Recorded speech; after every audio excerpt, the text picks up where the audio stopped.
दिनांक 16 जानेवारी रोजी पहाटे 5 वाजता एक मल्हारजन साक्री तालुक्यातल्या गावातनं ट्रॅक्टर आणि रोटावेटर ही शेती अवजारं चोरी झाल्याची तक्रार दाखल झालेली होती। त्या अनुषंगाने पिंपळनेर पोलीस स्टेशनचे सहाय्यक पोलीस निरीक्षक खलाने त्यांची टीम तसेच स्थानिक गुन्हे शाखेचे अमित माळी आणि स्थानिक गुन्हे शाखेची टीम अशी आरोपी यांच्या तपासावर होती।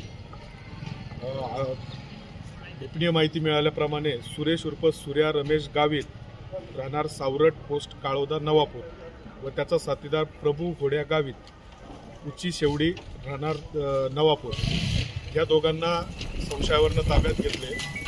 विचारपूस केली असता त्यांनी सदर मुद्देमाल चोरी केल्याची कबुली दिली।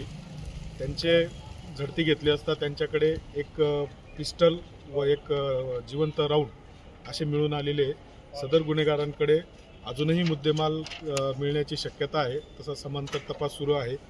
आरोपींवर यापूर्वी सुद्धा साक्री, निजामपूर, पिंपळनेर, नाशिक ग्रामीण जिल्ह्यातील जायखेडा, नंदुरबार जिल्ह्यातील विसरवाडी या ठिकाणी शेती अवजारं ट्रॅक्टर चोरीचे गुन्हे दाखल आहेत। त्या अनुषंगाने सुद्धा तपास सुरू आहे।